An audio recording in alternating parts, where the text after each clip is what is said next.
Child stars like Leonardo DiCaprio, the Olsen twins, and Drew Barrymore all made ginormous splashes on not just the small screen, but the big screen as well, each sacrificing their own individual childhoods, working day in and day out so we can have the media that we have today. Now, while we've detailed many of their stories here already, one child star rose leaps and bounds above the rest. Just as the 1980s were coming to a close, a 10-year-old Macaulay Culkin would be taken from the back of a poor, broken down community theater and put on a multi-million-dollar set for a multi-million-dollar picture. When the movie Uncle Buck and subsequently Home Alone were seen by the world, they would take the entertainment industry by storm and would make Macaulay Culkin a household name. No child would reach the heights Macaulay would reach in the early to mid-90s, as he was being paid over $8 million per film, amassing a large fortune, thus creating a golden era of film and entertainment. With his newfound success, a 10-year-old Macaulay would wander into the dark world of Hollywood as a bona fide superstar, rubbing shoulders with adult celebrities when he was barely in double digits. Working day in and day out, Macaulay would be turned into a working machine, generating numbers in the multi-millions, not for him to keep, but for his parents instead. A young Macaulay wasn't just a child to his parents anymore. He turned into an economy, thus creating one of the most notorious stage dads to ever grace Hollywood Boulevard. Here, Macaulay's star would rise higher than anyone before him, creating a lonely emptiness at the top, where the only person a 10-year-old Macaulay Culkin felt he could trust was the 33-year-old king of pop, Michael Jackson. But as the years went on and Macaulay was growing up, his opportunities were drying up, and he would find himself slowly recluding from the public eye till he would emerge completely unrecognizable. Hi, I'm Jake. And I'm Shelby. Welcome to a very special episode of Deep Dive, where me and Shelby are going to chronicle the life and career of the most prolific child actor of the 20th century, and just how his parents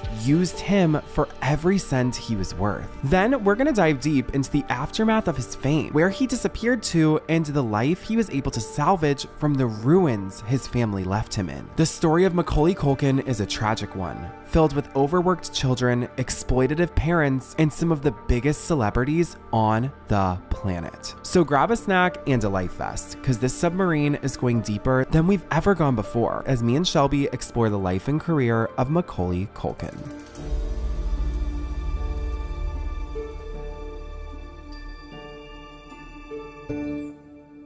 Before we dive into the twisted world of Macaulay Culkin, we want to take a moment to thank the sponsor of this episode of Deep Dive, Misplay. If you're a Deep Dive regular, then you know I am obsessed with mobile gaming, specifically merge games. I spend so much time playing that I might as well get rewarded to do so. That's what makes Misplay so amazing. They are the leading loyalty app that rewards you with gift cards for simply downloading and playing games through the Misplay app. For those of us who love mobile gaming, this is the perfect way to help cover the daily coffee run or an ever-growing Amazon wishlist. Plus, it's such a cool way to discover new games. Misplay offers a huge catalog across different genres like adventure, action, word, strategy, puzzles, and so much more. My personal favorite game that I've downloaded from the Misplay app is Merge Cooking Theme Restaurant. The best part is that I'm racking up points while playing a game I love. Basically how it works is the more you play, the more points you earn. You can then redeem your points for gift cards from your favorite brands like Amazon or Visa. So if you want to start getting rewarded for discovering and playing mobile games, use our link misplay.com/deep dive or click the link in the description box to download Misplay for free. You will get 200 bonus points for signing up today. Use our code DEEPDIVE50 inside the app to get an additional 50 free points, which will help towards redeeming your first gift card. Thank you again to Misplay for sponsoring us and allowing us to continue to make the content that we love. Now, to begin this story, we're gonna have to take it back to the 1970s in the hustling, bustling streets of New York City. Christopher, also known as Kit, and Patricia Culkin appeared to be like any other ordinary married couple living in New York City. While Kit had been a stage actor in the 60s, he was now working as a taxi driver, and Patricia, his wife, worked as a phone operator. They started expanding their family in 1976, welcoming their first child into the world, then another, and then another. By 1989, Pat and Kit had a total of 7 children. They wouldn't know it yet, but their third eldest child, named Macaulay Culkin, would be transformed into a bona fide cultural icon.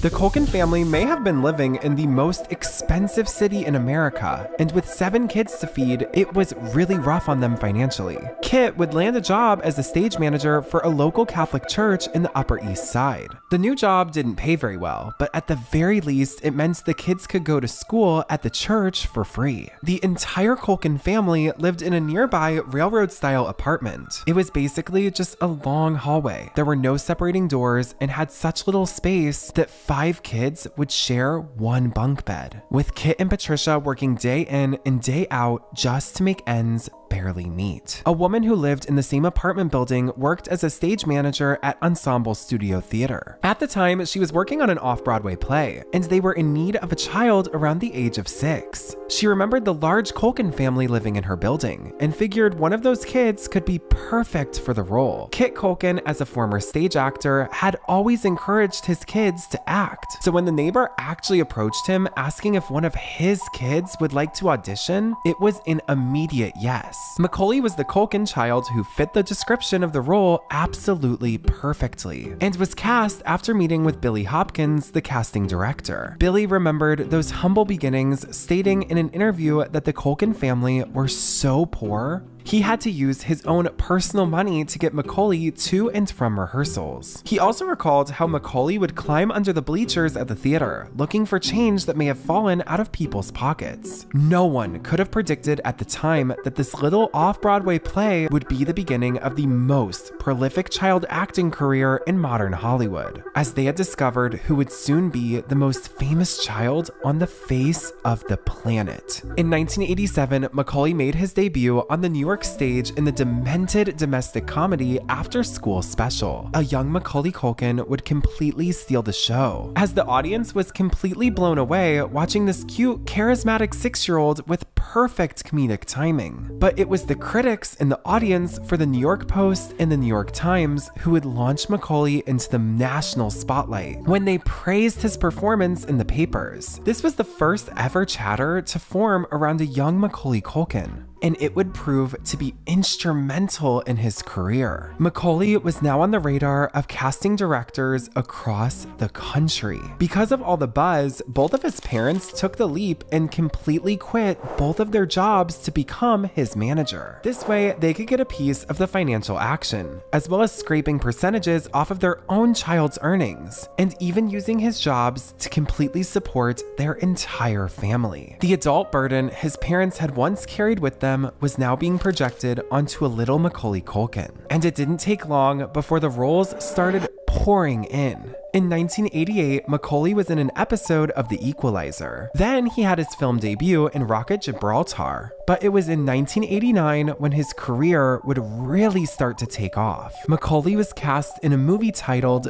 See You in the Morning with Drew Barrymore and Farrah Fawcett, which, by the way, I already have an entire deep dive all about the life and career of Drew Barrymore. So be sure to check that one out. It's definitely not one you want to miss. Shortly after scoring this movie with Farrah Fawcett and Drew Barrymore, Macaulay shortly after scored his big break in the movie Uncle Buck, alongside the late comedic genius John Candy. Where do you live? In the city. Do you have a house? Apartment. On a rent? Rent. What do you do for a living? Lots of things. Where's your office? I don't have one. How come? I don't need one. Where's your wife? Don't have one. How come? It's a long story. Do you have kids? No, I don't. How come? It's an even longer story. Are you my dad's brother? What's your record for consecutive questions asked? 38. I'm your dad's brother, all right. You have much more hair on your nose than my dad. How nice of you to notice. Macaulay's performance of Miles Russell in Uncle Buck is where his star quality really showed, proving at just 9 years old that he could hold his own and stand out next to a comedian like John Candy. John Hughes, the writer and director of Uncle Buck, was in the process of writing another film called Home Alone. He and his family had gone on vacation where he thought to himself, what would happen if I accidentally left one of the kids at home? And what if that kid had the dry, witty, adult-like sense of humor similar to Macaulay Culkin? We were going to go on vacation, and it hit me just a couple hours before we were leaving. And what if I left one of my kids behind and flew somewhere and couldn't get back? You know, how would he deal with it? Did you write it especially for Macaulay? He was in the back of my mind. I had just finished Uncle Buck, and I had a wonderful experience with him there. He was a great deal of fun to work with, and I think that was in the back of my mind. So as soon as I finished it and Chris read it and agreed to direct it, we contacted Mack. He looked at a bunch of kids. It was his decision and Chris's decision, and he picked Mack over all the other kids. It wasn't even close. Now, despite Home Alone's main character, Kevin McAllister, being inspired entirely after Macaulay Culkin's real life, Chris Columbus, the director, did go on to audition hundreds of other kids, as he wasn't entirely sure if Macaulay was old enough to handle being the lead role of a very large feature film. Macaulay, however, was fully prepared to prove himself and show that there was no other kid who could perform the role of Kevin McAllister just like him. He had a photographic-like memory when it came to film scripts. He could memorize pages and pages worth of dialogue at a time. So he did just that for his Home Alone audition, and he absolutely blew John Hughes and Chris Columbus out of the water. They knew right then and there that they had their Kevin. Kit Culkin was even able to negotiate to score a role in the movie for Macaulay's younger brother, Kieran Culkin. The Kevin character, I thought it really had to be cast well. It had to be somebody that you believe could take care of himself. You were afraid for him. This is the furnace. It's the scariest thing in the basement. You should see what it does to me. With the wrong kid, it could have been an obnoxious child. So you needed somebody that was just totally endearing. Kevin, I'm on the phone. No, we're not bringing the dog. Put it on your kennel for the... Hey, get off. Kevin, out of the room. Hang up the phone and make me, why don't you? Well, Macaulay's involvement came from John Hughes. He had been in Uncle Buck. And John said to us, look, you may not want to cast Mack, but take a look at him, meet him, and let's, see what you think. I wanted to find this perfect kid to be in Home Alone, and I didn't want to resort to using Macaulay, who was in Uncle Buck. I thought, I want to find someone on my own. John Hughes suggested me for the part, and Chris wanted, he met with me early on, but he also wanted to meet with other people. He just didn't want to just take the first thing that was in front of him. Guys, I'm eating junk and watching rubbish. You better come out and stop me. After meeting 400 other kids, I realized that there was no one as special or as unique or as talented as Macaulay. The camera loved him. He just was infinitely relatable to people all over the world. Little did I realize until I started shooting the film that not only did he have it for that film, but he truly was a certified movie star. Macaulay's become a great actor, I think. His recent work is really tremendous. As a 9-year-old boy, how good an actor can you be? So he had a beautiful face, he had a great sense of comedy, and he had a great teacher in Chris also. Chris was very, very good with me. He knew how to get me to do the things that he wanted me to do, to tell the story that he wanted to tell. And that's what it was all about, is just making sure that Chris was happy. You always want to make a director happy, and especially when you're a kid, even more so. I'm not sure if there's anyone else in the business who can really get performances out of children the way he can. He always knew his lines. He was always a professional, always prepared. At the same time, he was a 9-year-old kid. So at any given moment, he would have to become a kid, because you don't have that sense of responsibility that you have as an adult. But as a kid, you get tired sometimes. You tend to get distracted. You tend to laugh. You tend to have fun. And that was all part of what made his performance so special. What happened to my room? Heather, Tracy, and Sandra took it. This house is so full of people. It makes me sick. When I grow up and get married, I'm living alone. Yeah, we're almost there. I think he even liked to do their jobs if he could. Me and Chris decided that we would use a dollar shot. Yeah, what should I do here? Do a dollar shot. You think so? Yeah. I don't know. Do you think really? Yeah. Okay. Yeah. And what about after this? I'm not sure. What about a close-up? Good idea. Okay. Should I do that? Yeah. Okay. Someone got the really genius idea of putting a camera in a 9-year-old's hands. But it's interesting to see my point of view that I don't even remember. I don't remember any of this stuff. They just kind of put a camera in my hands and I just shot away. Is it true that you are in the hit movie Home Alone? Yes, it is true, Macaulay. And there's one thing that I have to say. They told me that in about 15 years, that thing will still be showing this movie because the style of it is gonna still be in fashion. And they had me hung on the hook, which was a whole kind of little system thing that they had to put me up there and stuff. And so we're rehearsing, and you know, Joe goes, First thing I want to do is bite off every one of his fingers, one at a time. I don't think he did it on purpose. It just, he bit me. And I think he just meant to put his teeth on my finger, but he bit down a little harder than he thought.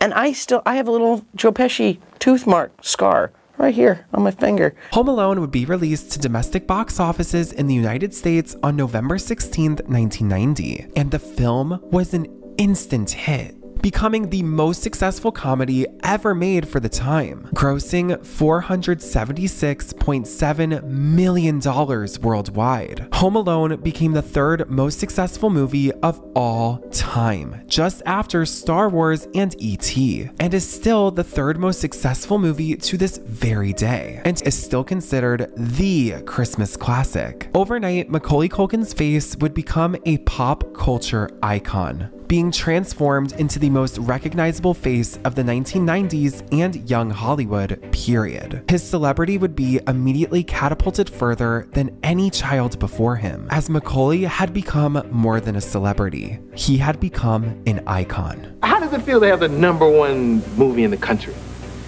It's great.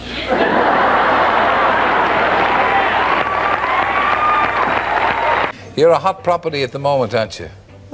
I'm reading the papers. $1 million for your next movie. Wow. He's taking it well, isn't he?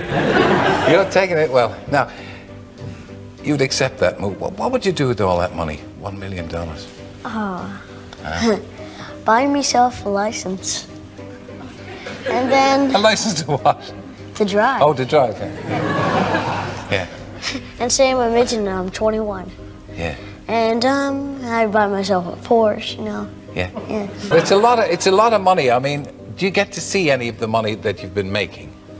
No, actually, all I have to do is sign the check and Don't tell me your mother takes it.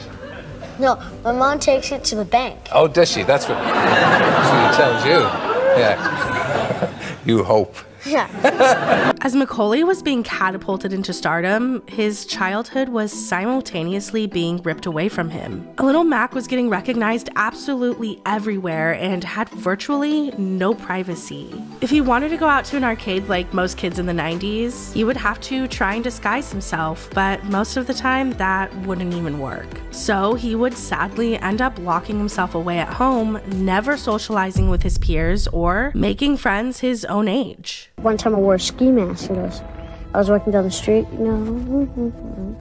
This guy goes, I heard him just whispering, "Is that the kid from Home Alone?" I'm like, wearing a ski mask. Boy, you know, I better get my plans. I better get a facelift or something, you know.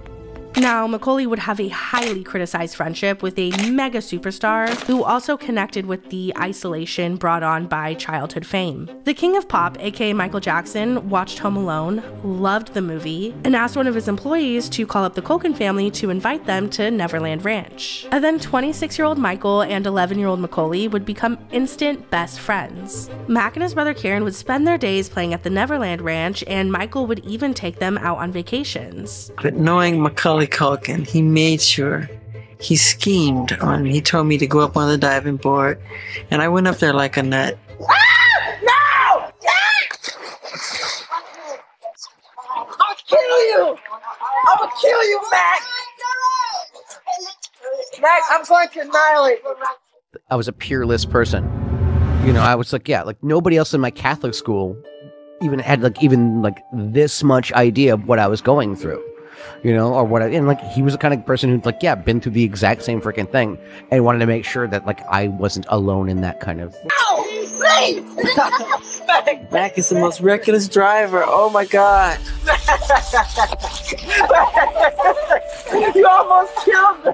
Michael would even put Macaulay in his music video for the multi-platinum hit song Black or White, which would only make Mack even more famous on a global scale. The Neverland Ranch seemed to be an escape from not only the public eye, but also from Macaulay's home life, as his father was growing increasingly more abusive. Kit Culkin was seeing the dollar signs and was ready to exploit his son as much as child labor laws would allow. Home Alone had paid out roughly $110,000, which meant agreement, Kit Culkin received around 15% of that. But a management fee of $16,500 was not enough to support a family in New York, even in the 90s. So that meant Macaulay needed to immediately get back to work. The next major film Macaulay would star in was My Girl, where he would be highly praised for showing what a dynamic actor he was. My Girl, different kind of role for you, certainly different from Home Alone. Did you have any say-so about whether or not you would do the role, or you let other people decide that?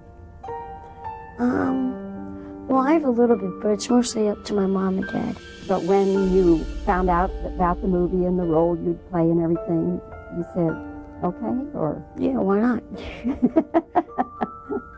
Macaulay was truly working nonstop, from PR runs, interviews, and even being the second youngest person to host SNL. You would think SNL would be a dream come true for a young comedic genius, but for Macaulay, it just meant getting threatened by his father. Kit didn't just expect Mack to work, but expected absolute perfection, telling his then 11-year-old child that he will physically harm him if he uses the cue cards provided by SNL. Hi, from New York. It's Saturday night. Macaulay Culkin. Lauren? Harley? I made them all disappear. By the end of 1991, Macaulay was already on the set of Home Alone 2. This time, however, Kit had negotiated for a much higher salary of $4.5 million, in turn earning himself over $500,000 in management fees. It was actually during the filming for the second Home Alone movie where Kit would become notorious for his extreme aggression, earning himself the title of Hollywood Dad from Hell. You hear about stage moms. Kit was a stage dad. He had this horrible reputation for coming into any project his kids were working on and trying to get control of the situation. Macaulay Culkin's stage father from hell was becoming so difficult and disruptive that Hollywood began backing away from Mack. Up until 1993, Macaulay had consistently played sympathetic characters. Kit wanted to change that. Kit wanted Macaulay to be in The Good Son, and he wanted Macaulay to play the bad son in The Good Son because he thought it would really open up more doors for him in Hollywood. He thought he'd get more serious roles, and he thought it would help Macaulay transition from a child actor who did silly stunts in Home Alone to an actor who could really, really act. In The Good Son, he went to them and said that if they didn't cast Macaulay as the bad kid, then Macaulay wasn't going to be in Home Alone 2. I don't know, my father was very good at breaking people's spirits and holding them down. And he did that to all of us, including my mother. Your father was described as the father from hell. Oh, yes, yes, I remember that. I remember him sitting on the phone screaming his head off at God knows who. And I mean, that was a daily thing. And it was just the way my father was, so I just kind of accepted it. I mean, you have to remember that I was only 9, 10, 11, 12. I had no control over it. What was he like with you? He was the same way on the phone with these people in Los Angeles as he was with me and the rest of my family. It's very weird, because I know whatever I say about him, he's going to try to contradict everything I say. But, you know, yes, he was very hard on me. He would deny me certain things in my life that I enjoyed. Like if he felt I wasn't trying hard enough or something like that, he wouldn't let me play basketball, even though I liked doing it. My brother and me slept on the couch. We didn't even have our own bedroom. I mean, I was making, forget about how much money I was making, but I was sleeping on the couch. And I think it was just a way of him wanting to break my spirit. If one really wants to complain about him as an outsider, it might be that he made you do film after film after film.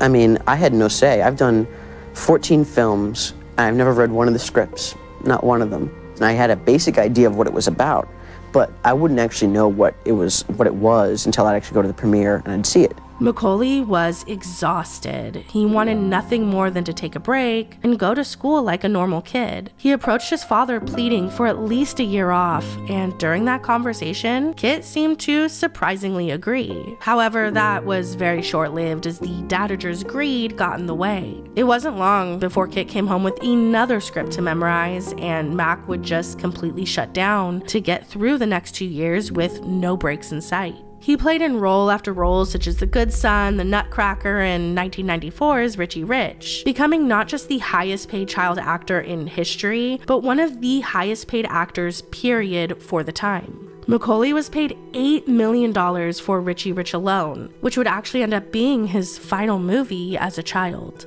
After 20 years together, Patricia Bentrup reached her breaking point with Kit Culkin. In 1995, she filed for full custody of their children, detailing infidelity, physical and mental abuse, and that Kit was sabotaging the career of their children in order to assert his authority over them. The Culkin custody case was making headlines in every newspaper stand across the country, and now teenage Macaulay would learn through those media reports that his parents were actually never married, and that he had a trust that was reportedly worth $50 million. Up to this point, he never knew how much money he had made, as it was purposefully hidden from him. This is when Macaulay decided to take some control back, and he had his parents' names legally removed from his trust. We all always knew that we were going to end up with my mother, that there was no way that if any judge saw the evidence against my father, that he would get custody. And so I wasn't sweating it so much. It was just the way that the press was treating it. I remember those headlines. Your mother said your father was drunk and abusive. And he was, huh? Yeah, no, definitely. At one point, you called the police about your father. Yeah. I went off somewhere for the weekend, and I didn't tell him. And he got he got angry with me, and gave me a nice swipe across the cheek. And I just went down, and then he told me to get up. And I said, and I looked at him. I was like, I'm not going to fight you, because I knew that's what he wanted me to do. He gave me another one, and my brother had walked into the apartment or something like that, and I just said, F you. I'm gonna, and I closed my door, locked it, called the cops on him.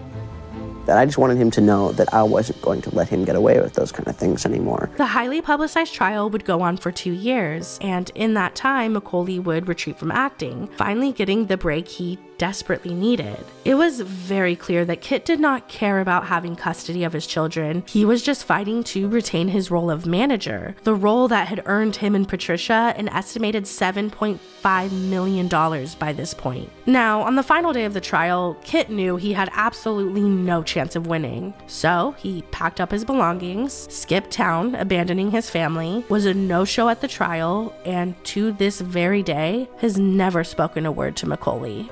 Your father eventually decided not to fight the custody battle. Yeah, and one day he just... He upped and left. Just disappeared. Yeah. No note, no goodbye, no explanation. That's exactly what he did.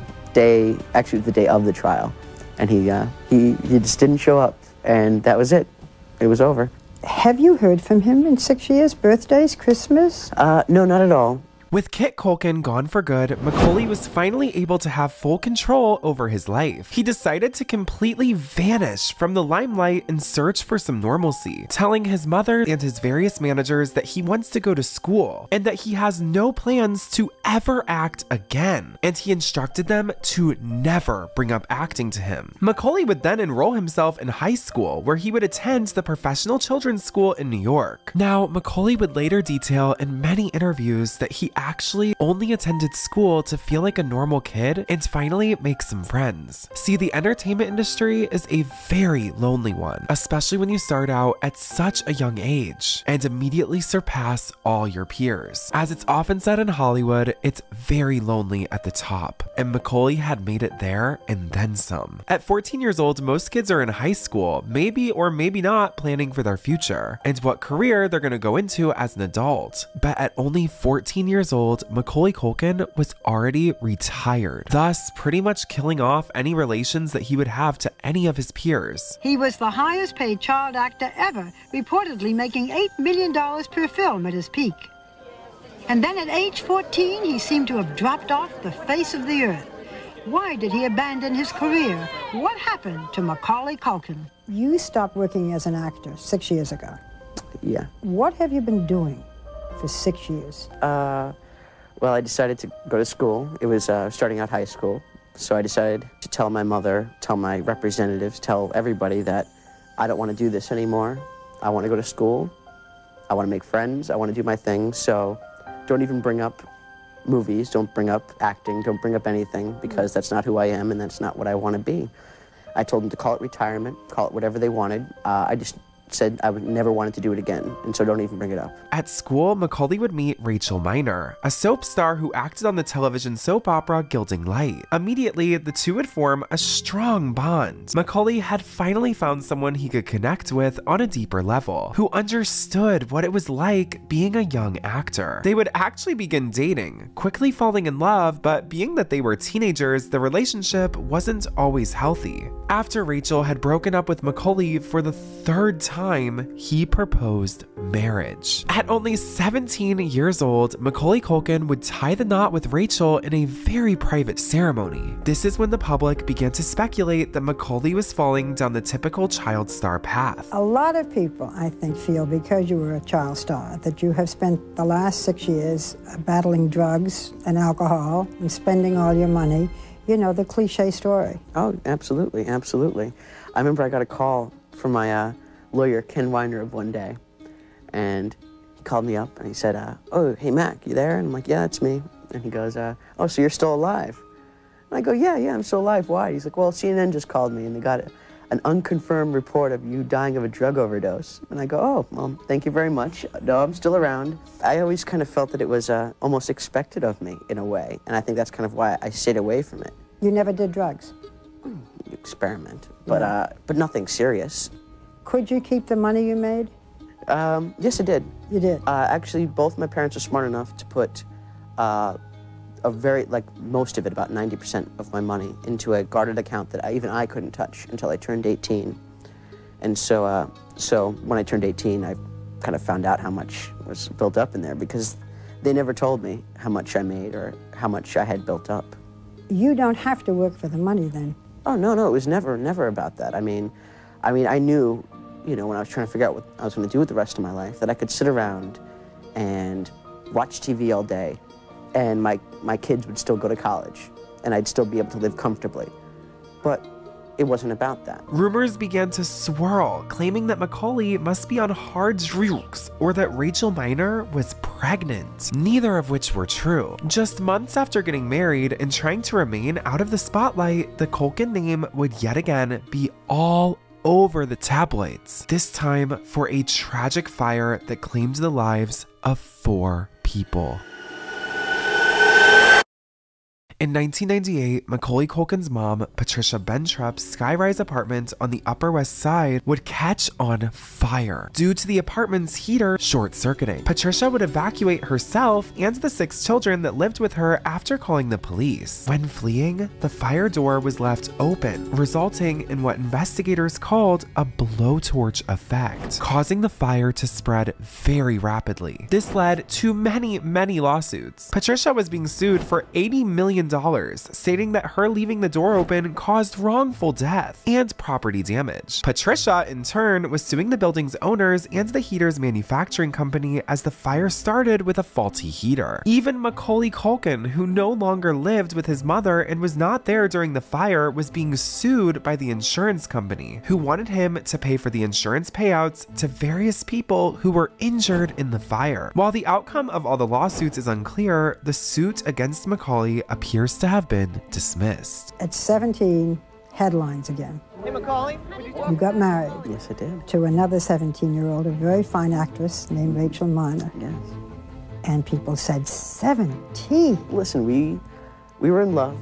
We went to school together at the professional children's school. And no, I'd been in love with her for years. And this is how we conveyed it. We got married. And we still love each other. And it's just a very weird situation right now. Why? We were getting to a point where whether or not we liked each other, and love and like are 2 very different things. And I think we both needed to take a step back. We're just figuring out where we are right now. The rumors were that you were your reclusive self. Yeah, no. I had to learn how to talk and how to communicate, and I should have done it more. Right now, Culkin is separated from his wife. He said that he's fighting the urge to stay inside, even though he still feels uncomfortable dealing with fans. You signed to David on that one, if you don't mind. Although he is now 20, to many, he will always be that little boy in the movies. When you walk down the streets now in London, you're recognized. People stop you. Yeah, no, it happens. There you go. Cute. Do you like it now? I've accepted it now. You accept it.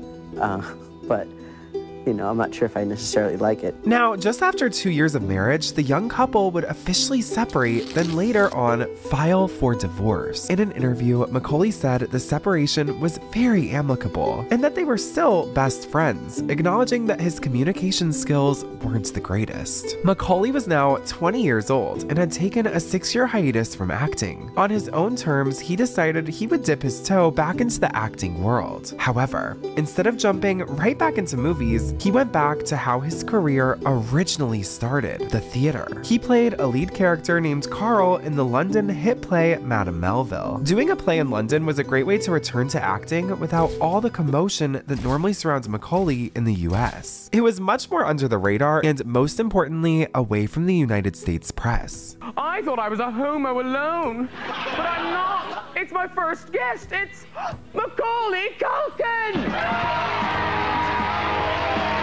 And first of all, I have to say congratulations on your reviews for your West End debut. Oh, thank you. From the Madame Melville reviews, they've been really good. Yeah, no, could have been a lot worse. I'll tell you that. It was very good. I was expecting to be roasted out there just because I'm an American, but it all went well. I mean, why did you do it? Because it was a really exposing thing to do, wasn't it? No, it was a good script, good people. Got to work with Irene Jacob. Very sexy French actress. So there you go. She is a bit. Even I noticed. Yeah. Macaulay received glowing reviews, which would really embolden the relaunch of his career. From the years 2003 to 2005, he was acting pretty much non-stop. But this time was different. Macaulay was now in total control of his career and would only accept roles he was genuinely interested in. So he would act in anything from indie movies to slightly larger productions. And his relaunch would be controversial, shocking, and entirely different from his beginnings, when he parlayed his role as Michael Alec in the cult classic film Party Monster. The biographical crime drama film is based on James St. James' book Disco Bloodbath that detailed his close friendship with the notorious New York City club promoter Michael Alec. The character Macaulay was playing. Starring alongside him were Seth Green, Natasha Lyonne, and Marilyn Manson. Now, keep in mind, this was Macaulay's first film in almost a decade at that point, the last one being Richie Rich in 1994. Macaulay Culkin was now an adult, and this role was definitely an adult one. Macaulay is quoted saying he didn't do Party Monster to shed his child star image. However, he did inadvertently end up doing so. Along with Party Monster, Macaulay would do an infamous photo shoot with Terry Richardson, along with a magazine article detailing his relationship with the king of pop, Michael Jackson. Everything seemed to be going perfectly for Macaulay Culkin. His career was going great. He had met and started dating Mila Kunis, and despite being somewhat back in the public eye, he was able to live a much lower profile life. Mila tried to maintain a private life with boyfriend Macaulay Culkin. I've never confirmed the name. I'll never deny the name. We've had an amazing relationship for over 2 years, and why ruin it right now? Kunis preferred to be recognized for her work. Hi, Mom! She received special attention for lending her talent to a hit animated series.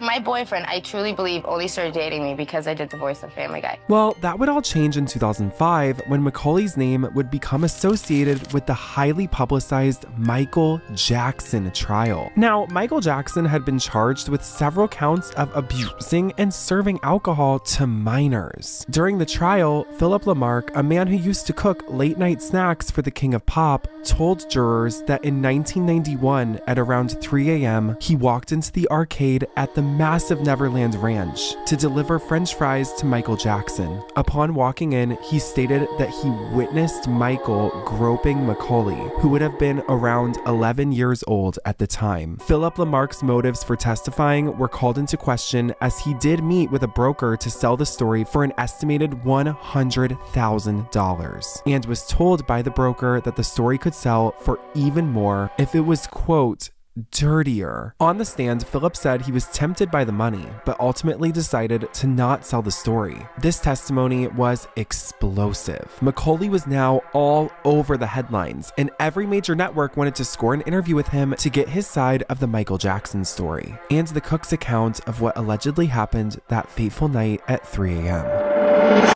We have to cover it, so let's ask about it. What's the relationship that you had with Michael Jackson? Had or have? I mean, had both. You know, whatever. Let's go with had. Listen, no, he's a good friend of mine, and he still is. I mean, everything that's going on, I mean, it's unfortunate. It's an unfortunate situation for everyone involved, and you know. How did you first get to meet him? I first met him. He kind of called me randomly, like out of the blue. He was just kind of like, "Hi, it's Michael." I was like, "Hey." And the thing is, this is after Home Alone? This is after Home Alone. I actually had met him before I was doing Nutcracker at Lincoln Center. I was playing Fritz, and he came backstage one day, and I actually met him very briefly. And he kind of recognized me because it was after I'd done Uncle Buck, and so he kind of mentioned something. And then he calls me up kind of out of the blue, and it's kind of just this weird random thing. And he was like, "Why don't you come over to my house?" And the thing is, I didn't react to him the way most people did. Your brother knew him too? Yeah, no, we all did. I mean, he was, you know, a family friend. Well, what happened at the house? That's what all these things that people are concerned that's what's about. so weird, you know. What did happen? Nothing happened, you know. I mean, nothing really. I mean, we played video games, you know. We you know, played it at some amusement park.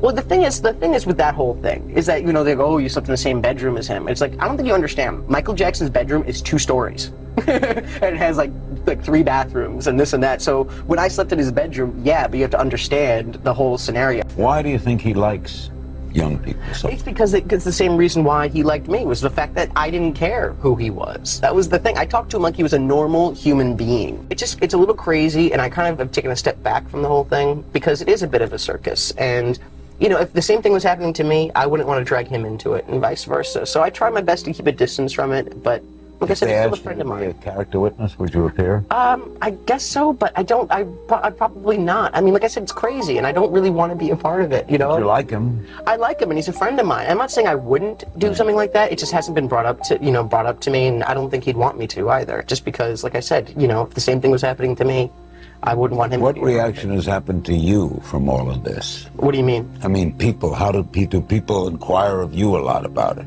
Sometimes, yeah. I mean, you know, people always have like their opinions, and they always, you know, it's funny. I mean, people always talk to me about him because, you know, I'm one of these people who will tell you anything about my life, really, to get me going, you know. And so, yeah, I mean, I freely and openly talk about him and stuff like that, but overall, you know, he's just a good friend of mine. Macaulay really did try to keep his head down and distance himself completely from the trial, but ultimately, after the former Neverland Ranch cook named him, he decided to take the stand as a character witness on the behalf of Michael Jackson. Right before testifying, Macaulay ran into Michael in the bathroom. Michael told him he didn't want to talk in order to not sway his testimony, so they hugged. Immediately after, Macaulay took the stand, and his single testimony would completely change the trajectory of the Michael Jackson trial. In a very clear and strong voice, he told the jury Michael Jackson never touched him inappropriately. He also said, quote, "I never saw him act improper with anybody." It's hard to imagine there being a better witness for Michael Jackson than Macaulay Culkin. I mean, he not only answered certain questions about whether or not he was by Michael Jackson, and he affirmatively said no, but he also gave us the clearest and I think the most succinct window into the mind of Michael Jackson. For some reason, though, people think he's the only one who knows because he was there, so everyone wants his opinion.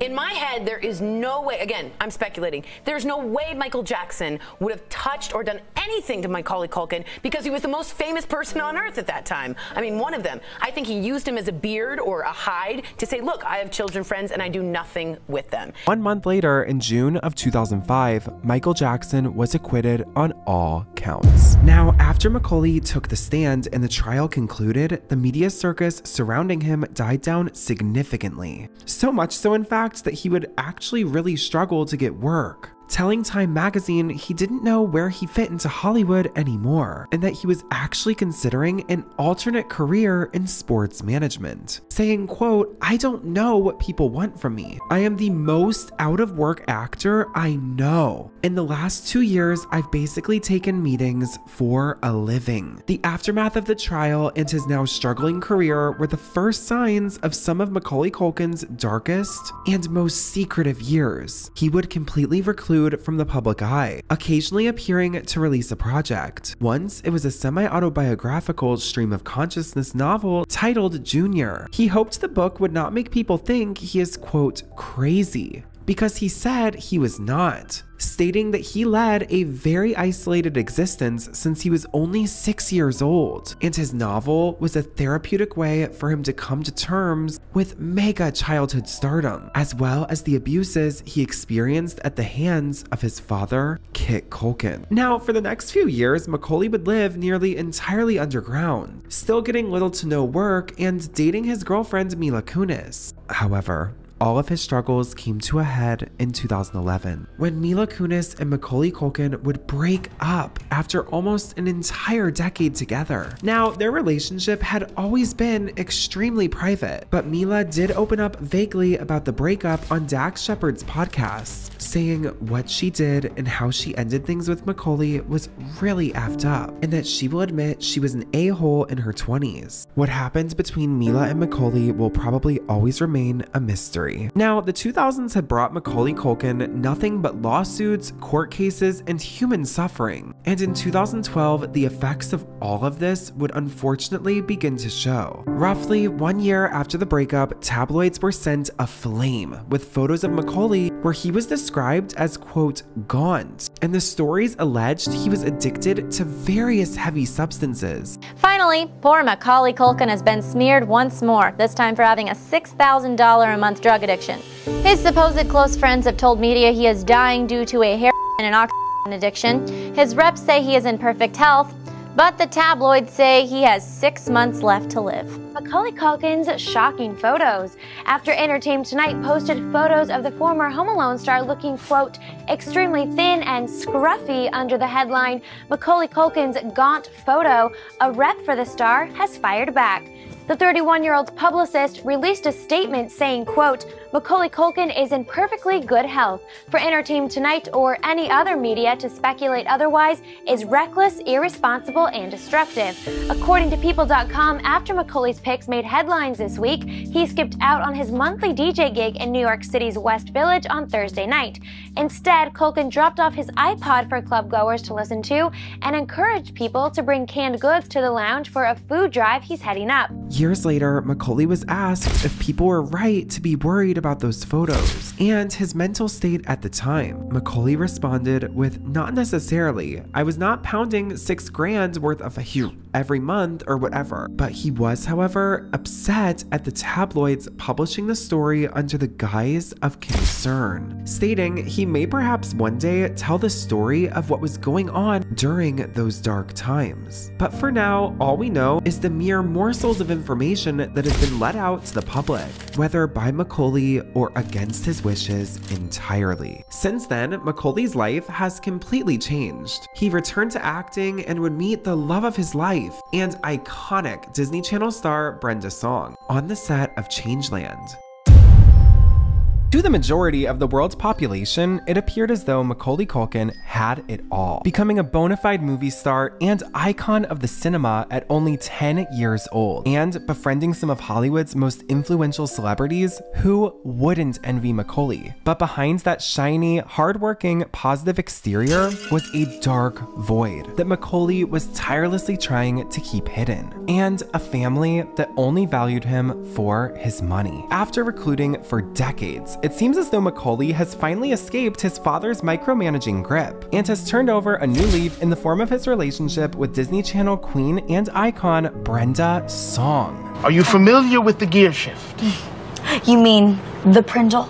Together, Brenda and Macaulay Culkin were able to find their own spot in the Hollywood food chain and truly cement themselves as royalty. And although both have remained somewhat reclusive over the years, at the end of the year 2023, Macaulay Culkin would finally receive his star on the Hollywood Walk of Fame, in which he would give one of the most heartfelt speeches of his career. Yeah, lastly, but not leastly, I'd like to thank Brenda.